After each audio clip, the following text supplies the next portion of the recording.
Halo teman-teman, nama saya Ermawati.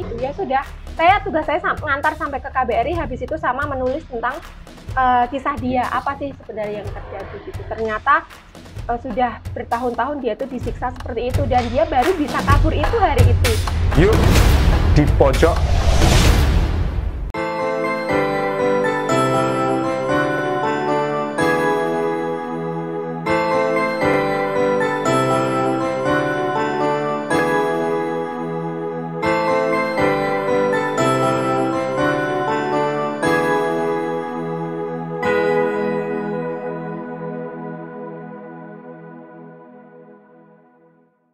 Halo teman KH Files, di pojok kali ini sedang berada di rumahnya salah satu penulis topnya Gunung Kidul. Hey.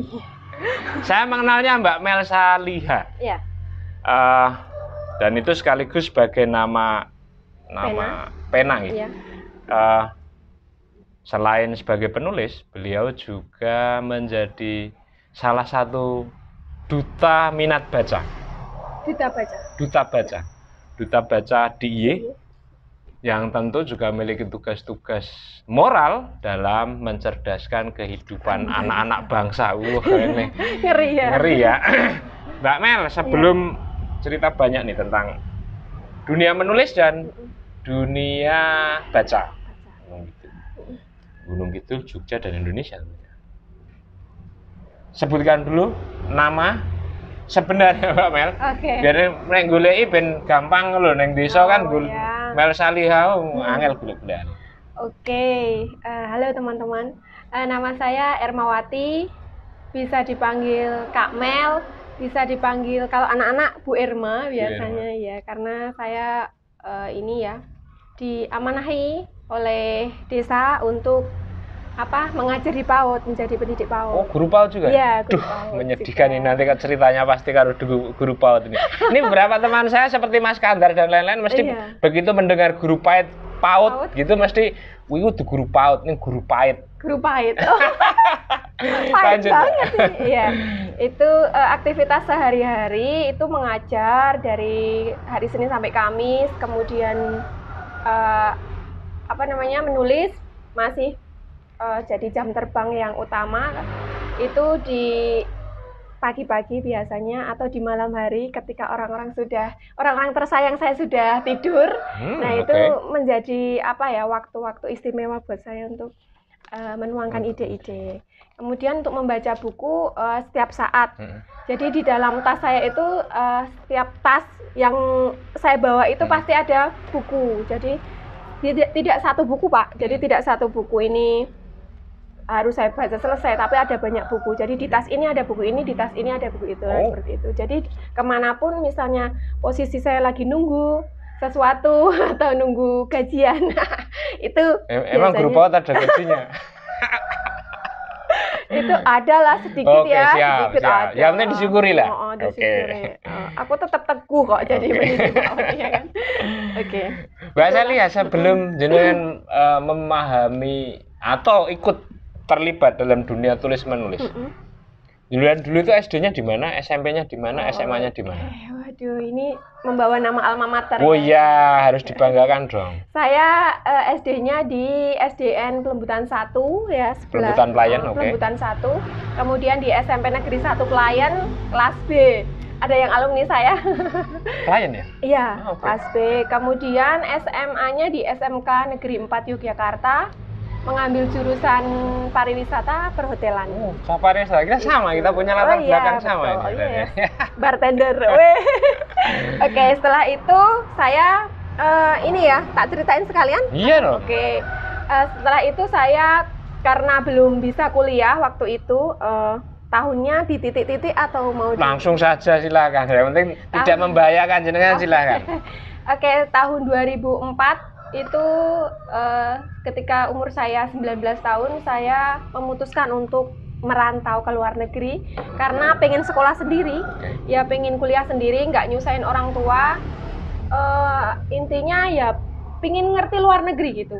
Soalnya saya tipe orang yang bukan frontal sih, tapi pingin sesuatu yang baru, pingin yang berbeda dengan teman-teman saya. Seperti itu. Emang dari kecil saya pingin seperti itu. Karena memang saya sudah merasa berbeda. Karena teman-temanku udah bisa kuliah, udah bisa meraih cita-cita mereka gitu. Jadi saya juga harus bisa seperti mereka, bahkan lebih seperti itu pikiran saya. Terus di Hong Kong dulu kerja? Jadi TKW. TKW. Iya, TKW. Jadi mengurus rumah tangga. Kebetulan mengurus 2 orang anak. Di kontrak yang pertama, di 2 tahun pertama itu mengurus 2 anak. Kemudian di 3 tahun yang selanjutnya itu ditambah nenek-nenek. Jadi awalnya saya memang punya basic bahasa Inggris, komunikasi saja sama anak-anak gitu, karena anak-anak Hong Kong kan nggak bisa bahasa Inggris, jadi saya harus mengajari mereka bahasa Inggris. Terus setelah si nenek itu datang, otomatis nenek kan nggak bisa bahasa Inggris. Nah itu saya pakai bahasa Kantonis, dan saya belajar bahasa Kantonis selama 3 bulan di pasar. Iya, di pasar. Terus saya sering ngobrol-ngobrol sama orang-orang pasar di sana, penjual ikan, penjual sayur. Akhirnya alhamdulillah dalam 3 bulan itu saya bisa menguasai bahasa Kantonis. Bahasa Kantonis itu adalah bahasa nasional Hong Kong yang memang digunakan setiap harinya gitu. Jadi berarti bukan sekarang jenengan bisa 2 bahasa asing itu tadi? Bisa 2 bahasa asing, kalau Mandarin sedikit-sedikit. Iya. Itu apakah juga menginspirasi jenengan dalam dunia tulis? Iya, terus terang selama 6 tahun ya di Hong Kong 2004 sampai 2010 itu menjadikan pelajaran sekolah kehidupan saya yang sangat berharga sekali, karena di situ saya tidak hanya belajar tentang culture orang-orang Cina, kemudian kebiasaan mereka itu tidak hanya itu. Jadi saya benar-benar dididik secara mental oleh orang-orang Cina itu sendiri ya. Jadi saya dididik disiplin, saya dididik untuk berusaha untuk tidak melakukan kesalahan. Nah, itu loh. Karena sekali melakukan kesalahan saya akan dapat momentum yang berat sekali ya. Nanti selain kena marah, kena omelan, saya juga dicaci maki gitu. Ya, waktu itu memang stereotipnya sangat tebal sekali antara majikan dan pembantu. Iya, makanya di situ saya ingin dari miring gini jadi lurus gini. Dan itu berhasil jenengan? Itu berhasil di tahun keempat. Tahun keempat? Iya, di tahun keempat. Tapi dalam keluarga yang sama? Dalam keluarga yang sama. Saya nggak pindah-pindah employer, karena saya nanti akan kesulitan beradaptasi lagi. Betul. Nah, dan sedangkan anak-anak itu sudah terus sama saya, jadinya ya udah itu aja. Kemudian karena yang bikin saya betah di sana itu saya boleh melakukan ibadah sesuai dengan agama saya itu, karena bapak saya itu ateis. Dia tidak memeluk agama ya. Tidak memeluk, tetapi percaya sih dia, tapi tidak memeluk. Dia percaya bahwa orang yang beragama itu pasti baik ya. Jadi entah itu agama Kristen, Katolik, Islam itu pasti orang baik dan tidak akan menipunya, seperti itu. Jadi makanya ketika saya melakukan ibadah di sana, saya boleh itu ya sudah itu. Saya nggak akan berpindah employer. Total berapa tahun berarti? 6 tahun. Nah di tahun keempat itu saya tahun ketiga saya mulai itu kan menemukan jalan atau menemukan cara untuk saya maju. Saya tidak hanya berkutat di pekerjaan ya, sebagai pembantu rumah tangga yang masak, ngurusin anak, jemput anak dan lain-lain itu. Karena gini, basicnya dari kecil saya memang suka membaca buku. Nah, ketika dulu pinjam majalah buku ya, di temanku yang di tetangga situ, itu sering itu. Kemudian majalah Aneka itu masih jadi favorit ya dulunya ya, itu remaja. Bacaanku itu. Kemudian di Hong Kong itu karena saya udah terima gaji, di sana ada toko Indonesia, saya belinya banyak jajan buku. Oh, buku malah. Iya, jajan buku. Apapun buku yang ingin saya baca itu langsung saya beli. Jadi waktu itu saya hari Minggu itu libur di biasanya saya ke Victoria, ke Kos WB, itu namanya distriknya Kos WB, itu untuk anak-anak Indonesia. Kemudian itu yang pinggir laut itu bukan ya? Yang dekat Victoria Harbor, iya. Kayaknya saya pernah di situ. Maybe. Kayaknya loh. Kayaknya biasanya kalau ini pernah mampir di situ sih. Iya. Karena 2004 kalau nggak salah, kalau saya pernah mampir di situ 4 hari. 4 hari Iya. di Victoria Harbour mungkin. Nah, di sekitar Kayaknya situ. Iya. Di sana memang sering ada datang cruise gitu. Mm-mm. Kapal-kapal Kapal-kapal pesiar pesiar, ya, ya, betul. yang datang memang di situ. Nah, di situ itu tempat berkumpul kita-kita ini anak orang-orang Indonesia yang bekerja di sana. Nah, di Victoria Park itu enggak, di Kos BB itu kan ada toko Indonesia ya. Toko Indonesia dan ada buku-buku yang dijual lah. Kemudian saya nemu satu buku namanya judulnya Hong Kong Namaku Peri Cinta.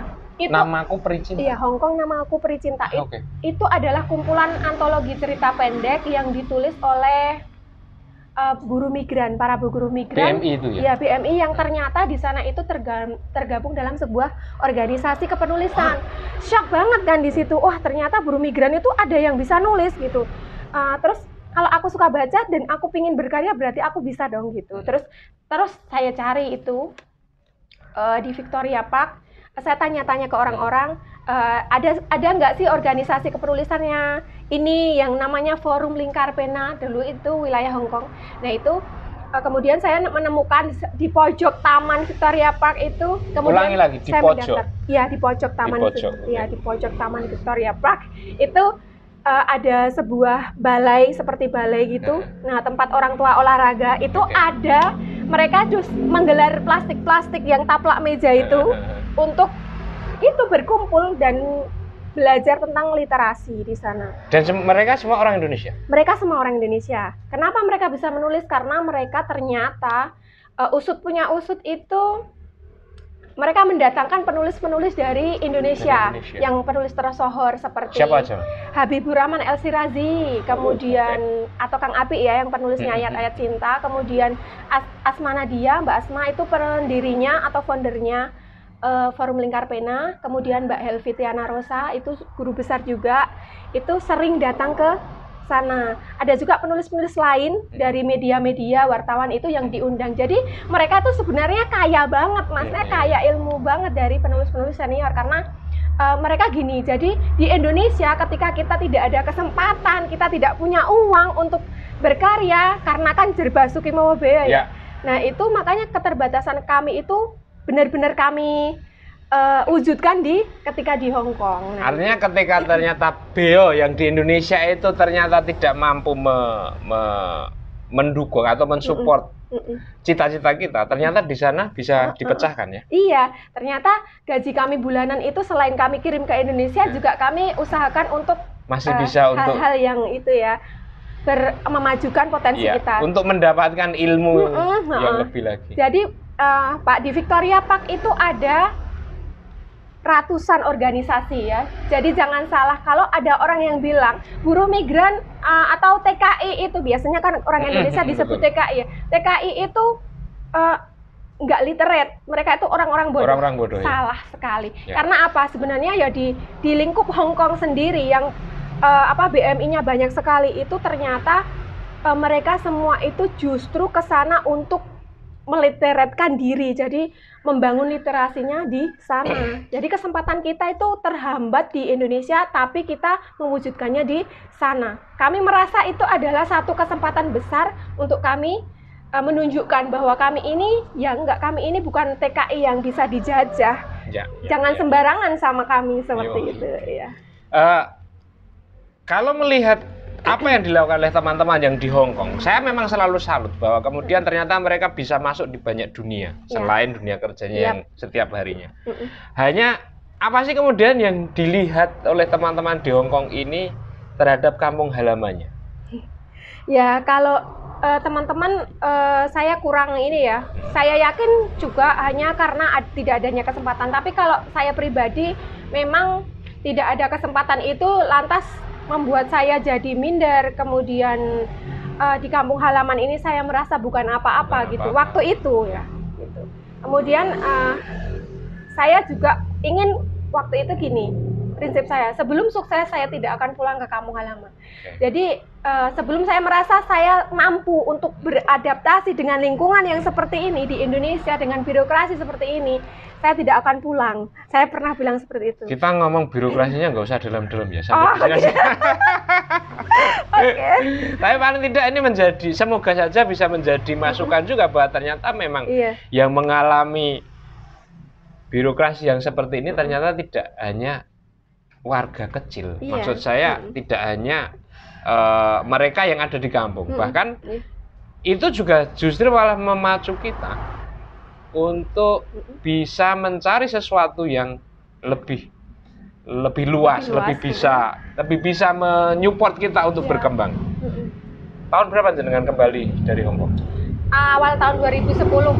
Sebenarnya saya belum pengen pulang. Karena waktu 2008, 9, 10 itu jujur saja 2008 itu karya saya pertama 2007 itu karya cerpen saya pertama itu lolos ke media.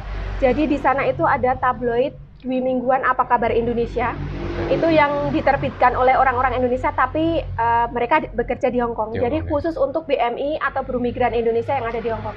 Nah, itu tulisan saya, satu cerpen saya setelah berapi-api belajar, setelah berdarah-darah kritik oleh senior, itu lolos. Nah, di sana setelah lolos itu saya mulai yakin bahwa saya itu juga bisa jadi penulis gitu.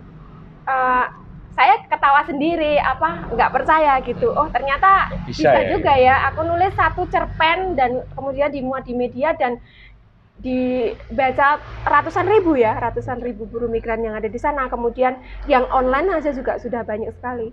Nah, setelah itu saya dihubungi oleh Apa Kabar Indonesia menjadi kontributor tetap. Jadi saya dapat kartu pres, kemudian saya terima aja meskipun saya awalnya belum pernah menulis artikel berita itu, tapi karena itu itu tantangan ya, nggak usah ditolak, diterima aja gitu. Ya, jadi dengan percaya diri saya terima awalnya untuk menjadi kontributor tetap. Nah, jadi itu tugasnya nanti ketika ada masalah dari teman-teman buruh migran, misalnya ada yang disiksa atau ada yang kena kasus, iya, itu nanti bisa segera datang meliput atau membantu. Jadi saya pernah juga ada kasus gini. Waktu tengah-tengah bekerja saya ditelepon. Mel, ini ada kasus di Kowloon. Padahal di tempat saya kerja itu di Hong Kong Island, jadi jauh juga, termasuk jauh untuk pergi ke Kowloon itu. Kemudian butuh waktu 1,5 jam untuk sampai ke Kowloon. Gimana kira-kira kamu bisa nggak segera meliput sekarang? Anaknya sekarang kabur dari majikannya kayak gitu kan? Karena dia dia buang sampah, kemudian dia kabur karena ternyata hari-harinya itu dia disiksa secara fisik, secara mental dia disiksa. Kemudian saya langsung gini, oke, saya minta izin ke employerku dulu karena employerku sekarang kan gini, waktu itu kan maksudku dia sudah tahu kalau aku punya kartu pres. Sekarang aku adalah seorang wartawan. Saya minta izin untuk setiap hari libur saya bekerja sebagai sebagai kontributor di tabloid ini gitu. Ternyata mereka justru mendukung dan wow, kamu hebat banget, kamu bisa nulis artikel berita. Iya, ini untuk membantu teman-temanku di Hong Kong kayak gitu. Ternyata ya sudah, yang penting kalau kamu keluar nanti pulang tepat waktu. Oke, no problem, saya bilang gitu. Pekerjaan beres, don't worry, anak-anak juga beres seperti itu kan. Akhirnya saya kabur kan, pergi set, ternyata sampai sana anaknya itu udah babak belur. Nah iya, itu sejauh mana sih antara tempat kerja jenengan dengan? Ya butuh 1,5 jam lah. Kalau naik kereta itu juga tram atau kereta? Bukan tren, jadi MRT. Oke, ya, kereta bawah tanah kan. Itu berdistrik-distrik yang harus saya tempuh, kemudian nanti masih naik tram dan baru ketemu orangnya. Nah itu ternyata dia udah dibantu oleh salah satu, dia tuh kabur ke tempat sosial yang cuma bisa membantu sampai di situ saja, jadi tidak bisa ke KBRI Hong Kong.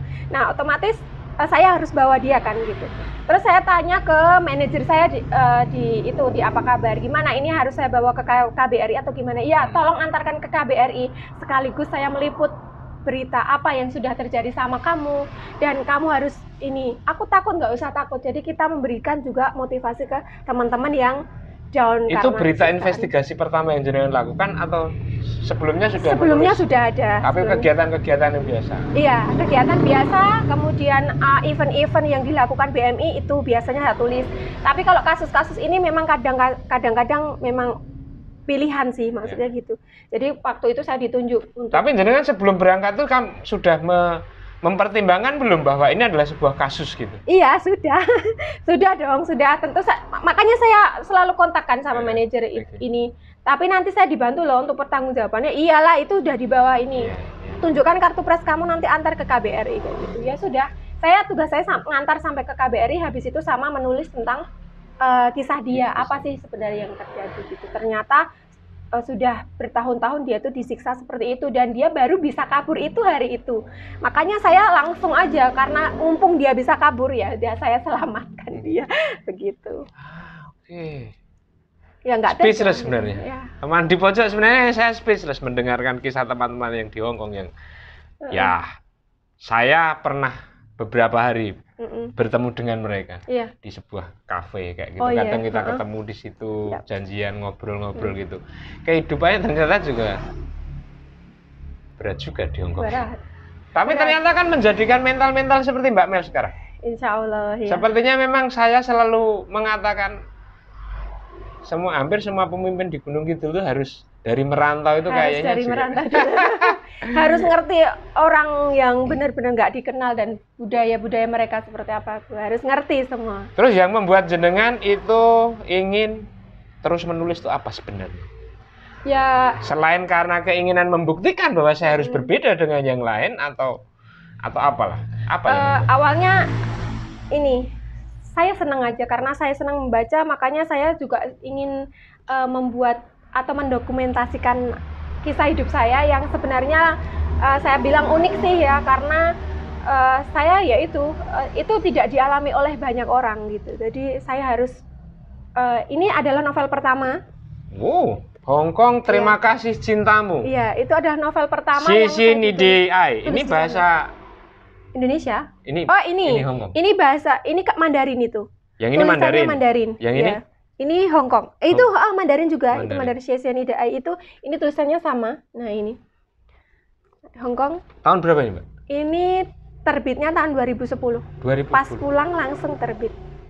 Jadi saya prosesnya nulisnya itu lama juga. Itu sepertinya ini yang membuat saya penasaran dengan nama Mel Saliha. Sepertinya ketika beberapa media khususnya Kabar Handayani itu Asti menuliskan tentang sosok seorang TKW yang sukses menjadi seorang penulis novel, ini membuat saya kagum. Ternyata luar biasa sebenarnya mereka.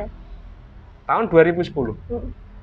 Itu prosesnya nulisnya di Hong Kong selama 1 tahun. Ini kisah jenengan di sana atau campuran? 60% adalah kisah saya. Selebihnya adalah dramatisasi. Iya. Ini sebenarnya novel remaja biasa ya teman-teman. Jadi bukan novel yang berat-berat itu, bukan. Ini novel remaja biasa yang memang dekat dengan saya, dan ini ada unsur-unsur Islaminya, karena waktu itu saya termotivasi, terinspirasi oleh Kang Abi. Waktu itu kan terbit pertama ayat-ayat cinta tuh. Nah, itu kan novel Islami yang luar negeri. Itu booming waktu itu. Nah, ternyata naskah saya itu langsung dalam tidak ada hitungan 3 bulan, itu tidak ada. Biasanya kan 3 bulan ya untuk mendapat jawaban dari penerbit. Itu saya memberanikan diri dengan gelelengnya gitu. Mengirim ke Diva Press. Tahu kan Diva Press itu penerbit nasional kan, maksudnya sudah penerbit besar ya. Iya. Dan mayor gitu. Jadi setelah itu saya sebelum pulang saya sempat mengirimkan ini, kemudian tapi awalnya ini adalah naskah lomba. Awalnya naskah lomba yang saya kirimkan di penerbit Pro Media di Indonesia di Yogyakarta waktu itu. Tapi dari 200 sekian peserta, itu novel saya lolos di 30 besar. Jadi saya optimis kan, dari 200 sekian lolos di 30 besar. Otomatis saya ini menjadi bahan pertimbangan juga gitu oleh juri. Berarti ini bisa saya lanjutkan. Kemudian saya tarik, karena saya tidak menang kan, yang diambil kan hanya 6 besar. Kemudian ini saya tarik, kemudian saya revisi ulang, dan itu langsung saya kirimkan ke Diva Press. Begitu saya pulang, ini hanya hitungan bulan saja, nggak ada hitungan 3 bulan pokoknya intinya gitu. Saya sampai rumah dapat email dari Diva Press bahwa naskah saya diterima, dan itu saya langsung lari mengelilingi lapangan dan hujan-hujan dengan nangis-nangis, karena saya gini, meskipun saya udah nulis cerpen-cerpen banyak di media gitu udah terima. Sebelum saya mempunyai satu buku itu solo sendiri, satu novel sendiri, saya belum akan menyebut diri saya sebagai seorang penulis seperti itu gitu. Teman di pojok, selain kisah Mbak Mel yang demikian dramatisnya sebagai seorang tenaga kerja wanita Indonesia di Hong Kong, ternyata inspirasi yang jelas keteguhannya adalah menulis, dan ternyata diam-diam beliau seorang investigator kasus juga. Ini menarik ini. Banyak sebenarnya jadi yang bisa bahan cerita. Tapi bagaimanapun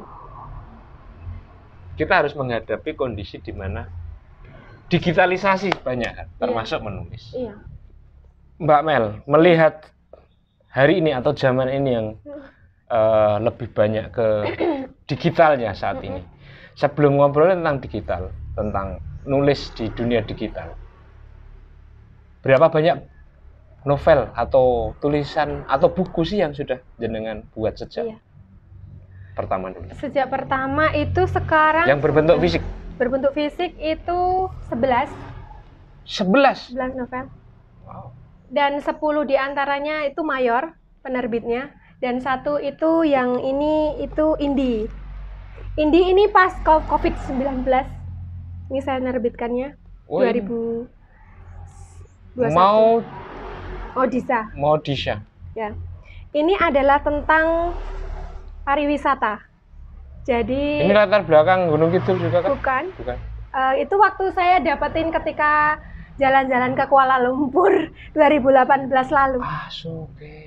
Iya, itu di sana kan karena saya jalan-jalan ke sepanjang Sungai Malaka, terus kemudian ada banyak bar maksudnya, ada banyak bar di sana, kemudian unik-unik seperti itu. Jadi inspirasi buat saya untuk menulis. Bahaya ya.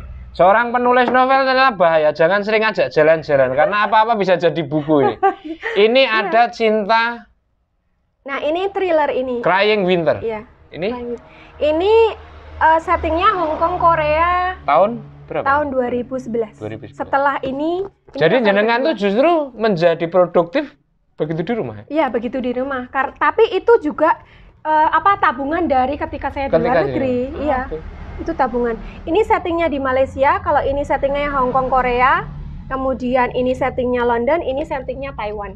Saya sepertinya harus kursus di sini untuk bisa banyak menulis novel ini. Yang biru ada yang terbitan 3 serangkai, maaf tapi karena dipinjam anak-anak jadi saya kehabisan stok.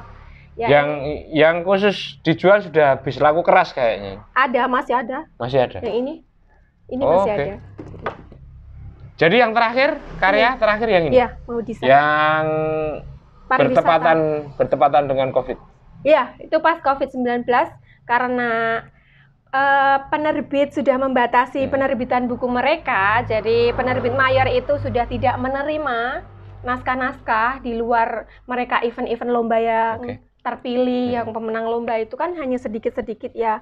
Jadi otomatis saya juga terhambat karena saya tidak sering mengikuti event-event lomba. Karena apa? Event-event lomba ini kadang-kadang menargetkan sesuatu dan saya belum bisa itu.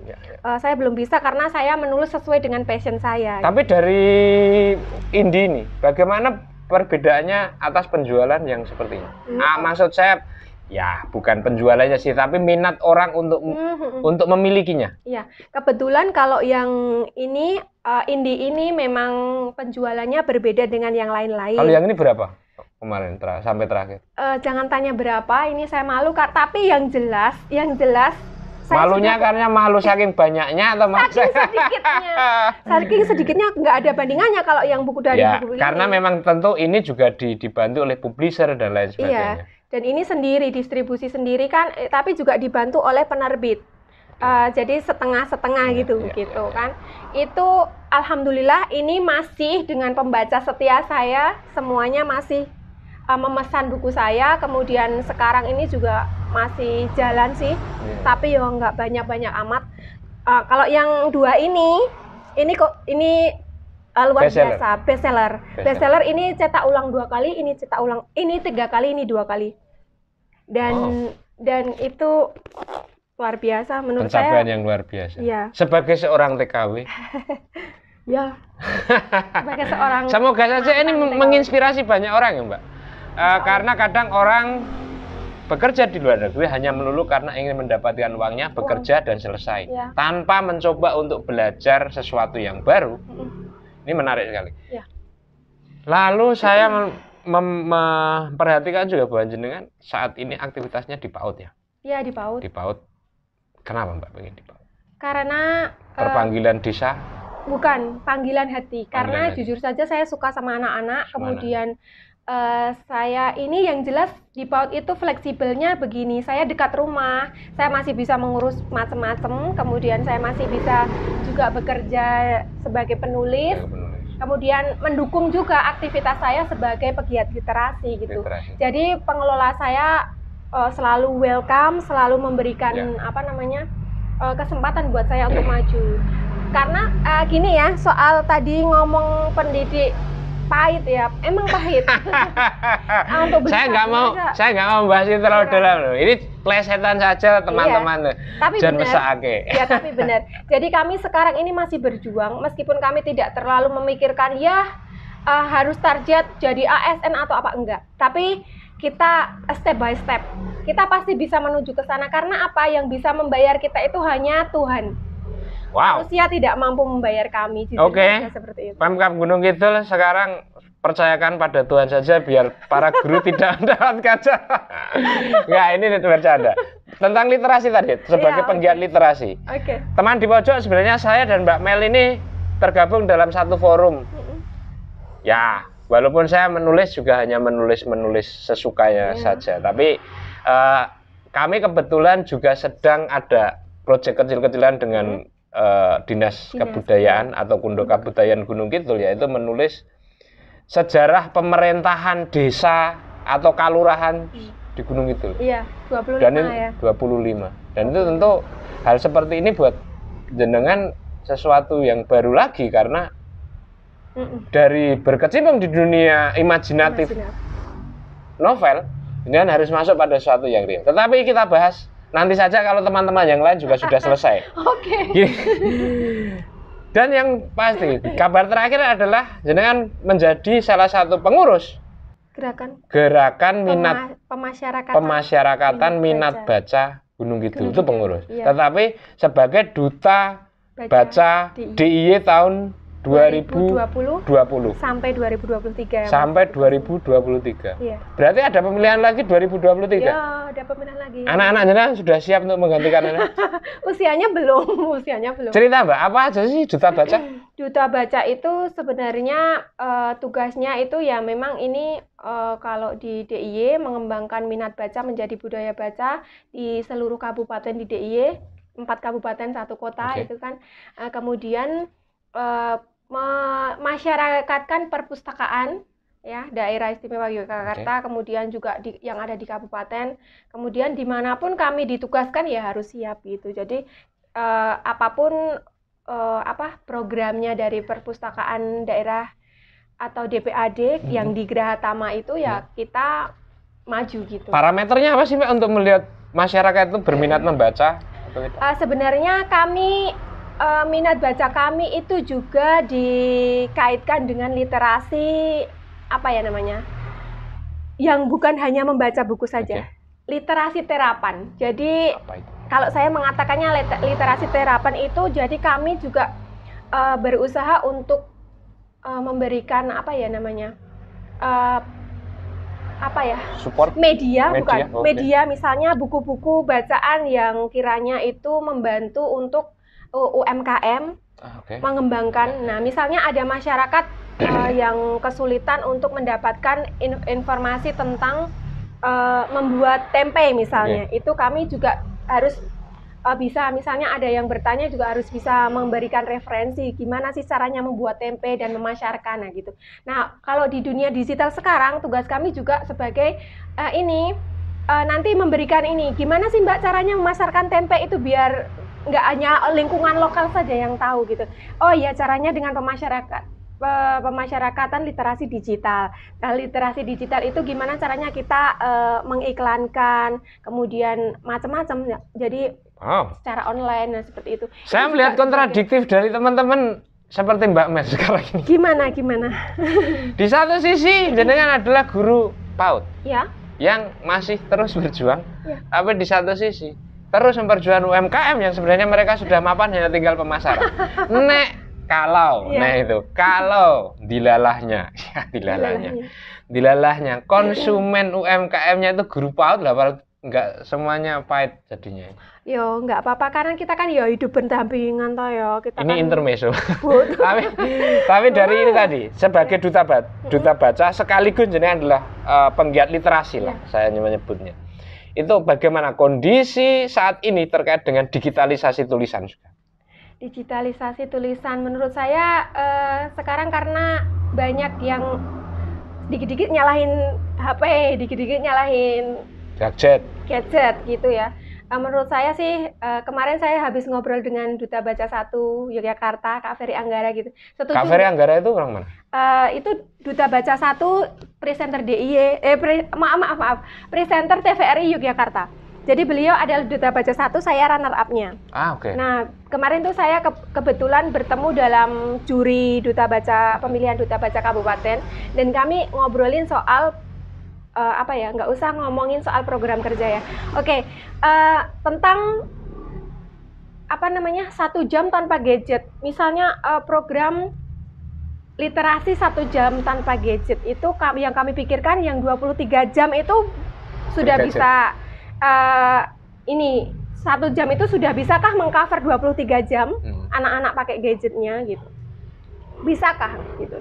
Kalau kami pikir sih itu tidak bisa. Karena apa? Karena masukan dari Kak Ferry kemarin tuh luar biasa sekali. 1 jam tanpa gadget itu rasanya kok malah gimana kesulitan. Iya, saya sendiri kesulitan. Soalnya anak saya sendiri, anak angkat saya kan belajarnya sama saya ya. Itu juga tidak bisa kalau tanpa gadget. Langsung tugas-tugas juga lewat gadget kan. Nah, otomatis gini, Bu, saya pinjam gadget. Iya, untuk apa? Aku mau nonton ini. Oke, kamu mau nonton apa? Film ini. Oke, kita nonton film di sini. Ayo kita nonton. Akhirnya kita nonton, habis itu kita juga ngobrol. Itu tentang apa toh, Dek? Gitu. Dia cerita. Oke. Jadi gini, kalau Kak Ferry, saya sudah melaksanakan dan Kak Ferry bilang begini, kenapa kita nggak diskusi aja soal gadgetnya dengan anak-anak? Apa yang sudah mereka dapatkan dari mereka seharian itu main gadget itu apa saja, kemudian apa yang bisa mereka pelajari gitu. Kalau larangan-larangan menggunakan gadget itu nanti malah menjadi bumerang bagi mereka. Betul. Dan mereka jadi pemberontak, malah justru delay kayak gitu ya, sembunyi-sembunyi untuk main gadget. Menurut saya seperti itu. Saya juga sepakat sih seperti itu. Saya memberikan izin untuk anak-anak main gadget. Oke, main gadget. Tapi setelah itu harus ada pertanggungjawaban. Ngapain kamu tadi kayak gitu. Jadi teman di pojok perlu diketahui juga bahwa Mbak Mel ini juga ada tempat untuk belajar bersama. Iya, ini pojok baca Kolitas. Komunitas Literasi Anak Singkong. Jadi anak-anak singkong, anak-anak kecil-kecil yang dalam didikan saya ini sekitar 35. Ini mencakup sekalurahan atau? Iya, sekalurahan, ada yang dari Pampang, ada yang dari kalurahan lain juga. Iya, kalurahan lain. Jadi yang dari Pelembutan itu banyak. Komunitas Komunitas Literasi Anak Singkong. Tapi apakah hal seperti ini juga menjadi tugas dari Duta Baca? Iya, tentu saja itu menjadi tugas dari Duta Baca, tapi memang sudah menjadi basic saya. Saya punya cita-cita untuk mendirikan pojok baca waktu itu. Karena saya sudah dari Hong Kong itu bawa buku, jadi oleh-olehnya itu buku, berkoper-koper buku. Nah, itu alangkah baiknya ketika saya juga membagi itu dengan anak-anak. Saya berpikir begini, tidak semua anak-anak itu disediakan buku di rumah. Tidak ada fasilitas buku di rumah. Kadang-kadang satu buku pun belinya itu cuma satu itu, kemudian merasa orang tuanya merasa mahal, lebih baik beliin es krim daripada beliin buku kan gitu. Anak jajan apa diturutin, tapi kalau mau suruh beliin buku itu rasanya kok berat banget. Tapi ironis sekarang ya, ketika anaknya minta kuota itu jauh lebih cepat dibeli daripada bacaan. Iya, daripada bacaan. Nah, makanya itu kenapa saya juga nggak pasang wifi.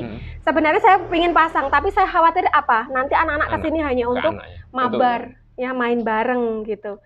Jadi, barangkali dengan wifi bisa jenengan rubah menjadi mebar, menulis bareng. Iya. Suatu saat insya Allah saya. Tapi jenengan sendiri itu karya digital ada? Digital ada yang biru, yang Thousand Promises, Thousand itu terbitan dari penerbit Tiga Serangkai Solo, itu ada digitalnya. Kemarin kebetulan saya dapat laporan royalti, itu malah justru penjualan terbanyaknya dari e-booknya, jadi bukan ini sih. Wow. Yang ini, dan itu kan lebih mahal. Diam-diam ini malah semua dunia sudah terkuasai. Menulis oke, di dunia maya siap. Artinya bahwa ketika teman-teman ini masih ingin menulis, ketika mereka itu merasa apa ya, khawatir. Tidak yakin lagi, khawatir terkait dengan perpindahan buku fisik ke digital, artinya sebenarnya ruang digital ini luas untuk sekali. Iya. Saya rasa penerbit juga up to date ya dengan perubahan zaman ya. Mereka juga digitalisasinya juga sudah up to date. Jadi begitu ada buku yang mereka terbitkan secara ini, mereka juga menerbitkan secara e-book. Jadi jangan khawatir. Iya. Oh, berarti sekarang bisa dua ini ya? Iya. Dua karya ya? Ada yang bentuk digital, ada yang... itu kan ada di surat kontrak juga. Ketika diterbitkan secara e-book itu justru royaltinya lebih tinggi. Gitu. Menarik. Iya, betul. Terus apa aja yang menjadi tugas jenengan sebenarnya sebagai duta baca ini? Ya, sekarang ini saya masih seputar mengembangkan minat baca di lingkungan pedesaan saya dan desa lainnya, kemudian di sekolah-sekolah. Saya sering, alhamdulillah, sekolah-sekolah yang literate ya. Sekolah itu ya harus literate ya. Jadi mengundang duta baca saya, Ferry Anggara dan lain-lain itu untuk memberikan motivasi ke guru dan anak. Jadi saya juga mengajar, nggak mengajar ya. Kalau guru itu berarti sharing ilmu dengan guru. Jadi saya pernah bahkan sering mengadakan workshop dengan Bapak Ibu guru SMK kayak gitu. Wow. Iya, jadi saya awalnya juga shock juga. Saya sharing dengan Bapak Ibu guru, dan di sana Bapak Ibu guru, kepala sekolah dan lain sebagainya. Itu sharing untuk belajar menulis, bayangkan saja itu. Teman di pojok, kami sebenarnya saya selalu WA-an dengan Mbak Mel terkait dengan dunia tulis menulis dan kegiatan teman-teman. Ini yang menjadi unik. Kadang saya heran ketika Mbak Mel merasa jauh di bawah saya dan merasa saya seolah-olah mengintimidasi dia. Padahal kemampuan Mbak Mel ini jauh di atas saya. Hanya yang perlu saya saya ingin bagikan juga terkait dengan Gunung Kidul. Penulisan dan minat bacanya bagaimana, Mbak? Kalau orang-orang bilang sih Gunung Kidul ini adalah minat bacanya rendah. Tapi saya tidak berpikir demikian, karena saya rasa minat baca itu juga tergantung passion. Yang dihitung itu dari angka mana gitu loh. Apakah angka mereka sering ke perpustakaan atau tidak gitu. Kalau anak-anak ya, Kak, yang di sini bisa dibuktikan aja. Anak-anak di sini aja minat bacanya tinggi loh sebenarnya di desa saya itu. Itu hanya desa saya aja. Karena ada fasilitas perpustakaan desa, ada fasilitas perpustakaan rumahan seperti saya ini yang dibuka memang khusus untuk anak-anak, untuk umum masyarakat gitu. Itu sebenarnya minat bacanya tinggi. Masyarakat itu mungkin terhitung minat bacanya rendah karena jarang ke perpustakaan yang di kabupaten. Nah, ini perlu kami juga mensosialisasikan bahwa di kabupaten itu juga terbuka, disediakan banyak fasilitas untuk masyarakat, meminjam buku dan menggunakan semua fasilitas yang ada di perpustakaan sebenarnya. Tapi karena mungkin yang ada keterbatasan mereka yang mungkin transportasi atau malu atau memang jarang ke tempat-tempat seperti itu. Nah, kami itu membantu dengan cara membuka pojok baca seperti ini. Banyak juga kan TBM di Gunung Kidul itu yang sudah seperti menjamur ya di Gunung Kidul. Jadi sebenarnya kalau dibilang tingkat bacanya rendah itu saya kurang setuju, karena tingkat baca juga dari tidak hanya baca buku, Kak. Jadi ada baca Al-Quran, ada baca kayak kitab, Alkitab dan lain sebagainya. Itu saya rasa itu juga minat baca, karena semua apapun yang dibaca, apapun yang mereka terapkan dari bacaan itu pasti nanti bermanfaat untuk masyarakat gitu. Jadi saya tidak setuju kalau dibilang Gunung Kidul minat bacanya rendah hanya karena dari angka-angka tertentu gitu. Karena apa, di Gunung Kidul juga banyak pondok pesantren, banyak sekolah-sekolah agama, entah itu agama Kristen, agama Islam, dan semuanya saya rasa juga mengajarkan tentang Alkitab, tentang Al-Quran dan mereka punya banyak materi untuk dibaca. Iya, sebenarnya saya tetapi itu beberapa hari yang lalu saya juga membaca data minat baca DIY ini termasuk tertinggi. Iya, se-Indonesia. Iya, se-Indonesia ya. Karena mungkin karena citra juga ya, citra DIY itu sebagai kota pelajar, makanya mahasiswanya juga banyak dan memang membaca itu jadi kewajiban untuk mereka gitu. Tapi memang ya, membaca memang harus dipaksa awalnya kalau saya sih. Ya. Saya sebenarnya pojok baca ini saya dirikan itu awalnya itu hanya seperti tempat les untuk anak-anak. Jadi tempat les itu sebenarnya pancingan. Kalau tempat les asli itu kan mesti bayarnya mahal. Jadi saya ini mengajar baca tulis anak-anak TK di sini, di rumah saya juga ini. Kemudian SD itu mapel, kemudian bahasa Inggris, SMP itu bahasa Inggris. Jadi anak dari TK, SD, SMP itu semuanya saya berikan waktu setiap sore ya, seperti ini. Kadang-kadang kalau tidak hujan, itu setiap hari Senin sampai hari Sabtu itu pasti penuh dengan anak-anak untuk belajar dengan saya. Nah, itu hanya membayar Rp10.000 saja. Kenapa? Karena itu hanya pancingan per anak. Per anak. Per datang. Per datang. Iya, per datang. Jadi satu grup itu misalnya 6 orang itu membayar Rp10.000. Nanti kita belajar bahasa Inggris, nanti kita belajar baca tulis itu. Kalau dibandingkan dengan tempat les lain, ya pasti nggak ada apa-apanya lah gitu. Tapi ini adalah pancingan karena di sini setelah les atau sebelum les saya pasti kasih kegiatan mereka untuk membaca. Wow. Jadi wajib membaca buku bacaan. Sepertinya gitu. Nggak salah ini pemerintah daerah provinsi mengangkat jenengan menjadi Amin. Semoga. Teman di pojok banyak banget sebenarnya yang bisa menjadi cerita kami berdua. Oke Mbak Mel. Ya. Setelah melihat latar belakang jenengan dan melihat kondisi masyarakat saat ini seperti ini, apa sih yang menjadi harapan jenengan buat masyarakat sendiri dan juga para penggiat literasi yang baik diakui atau tidak? Jenengan harus mengakui loh bahwa saya juga penggiat literasi loh. Ini kan meliterasikan ini minimal. Ya betul. Oke, harapan saya yang jelas saya tidak sendirian di sini. Jadi jujur saja Kak, selama ini saya merasa militan. Militan itu saya merasa berjuang sendiri. Saya nggak punya tempat, nggak punya wadah seperti itu.